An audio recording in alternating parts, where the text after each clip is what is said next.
I'm in a blue mood today. Welcome back. I am wearing a blue shirt. I got blue lights behind me. I got shoulder length hair that is down today. I'm had a crazy day, so I'm feeling like I need to chill out with some blue light.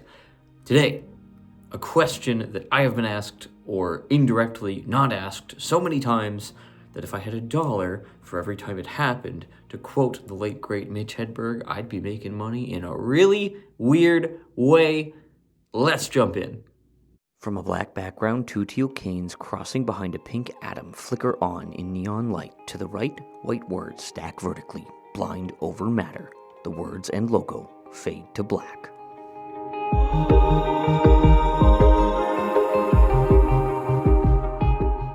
So today's question, can I say sighted people words to blind people? Yes. Thanks for watching, everybody. Take care. No, I'm kidding. Okay, so this goes into something that I see as a sentiment so often, and I just use that word intentionally. I see it all the time. Because you know what? Words for sight are words that we use to kind of conjure up the idea of things. Oh, I saw that article, right? I also consumed that thing, right? Oh, I saw that movie. I've also experienced that movie, right? But if I walked around and I was like, hey, did you experience a movie this weekend? I sound pretentious and everyone's gonna punch me in my face and I'm probably gonna deserve it because that's dumb. We don't talk like that. And when I hear people ask if I can say see to a blind person, my first thought is why wouldn't you? And I think there's an innate fear around using certain language about a disability, around said disability, right? Because there's not dialogue between people who actually know each other. And because there isn't dialogue, there's no room for nuance. And because there's no room for nuance, people are too scared to ask questions. So today, we're going to talk about seeing things, looking something up. And I think that there is a broader conversation here.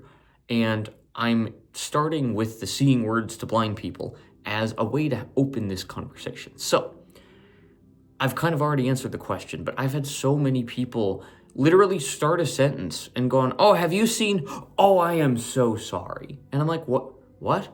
Did you like flip me off? What are you apologizing for? And when I find out they're apologizing because they think that they've offended me by saying the word see, I get confused. I have been legally blind for 28 years and some change. And you know what?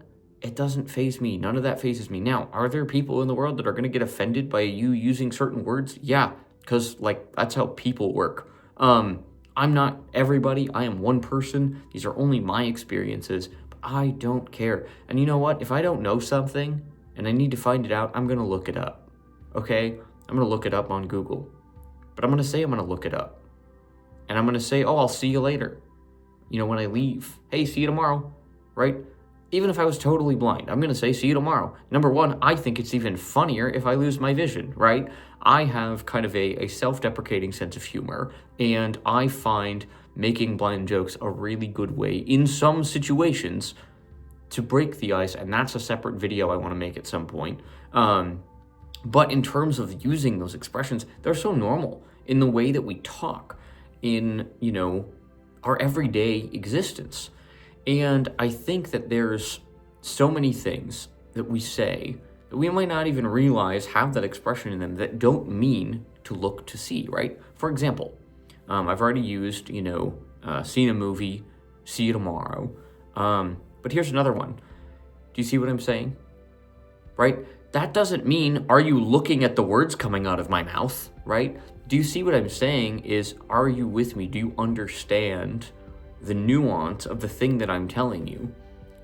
And I think that people, when you kind of say, oh, is that offensive to you? Or should I not say that? The other thing that you're robbing that blind person of is the ability to understand conversation. Because what you're sort of saying there to me is, oh, I can't say something like, do you see what I'm saying? Because you don't see what I'm saying. And therefore you might not understand this thing that's so complicated.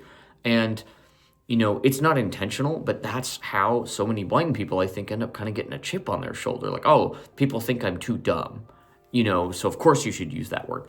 I want to end with one that I am still boggled by, baffled, flummoxed, flabbergasted, whichever of those fancy words you would like to insert there.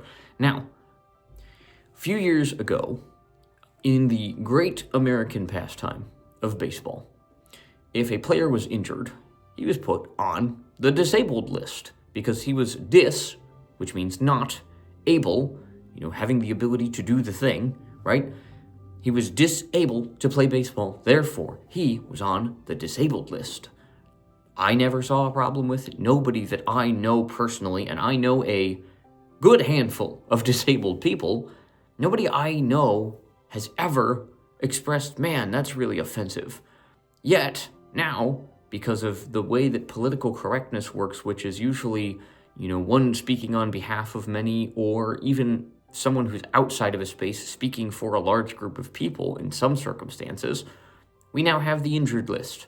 Now, the player is typically injured when put on that list, but the other thing that'll happen at times is a player will be put on said list for being ill.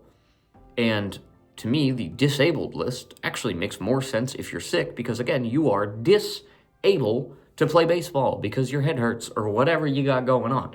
And I think this language, when we remove it and we start dancing around the word look, the word see, the word disabled, and we start asking if there's a right and a wrong way and place to use them too much, we start removing the fact that those words should be owned by people that live these experiences. And I'm okay with it all. So, moral of the story, moral of the video, tell me you're going to see me later.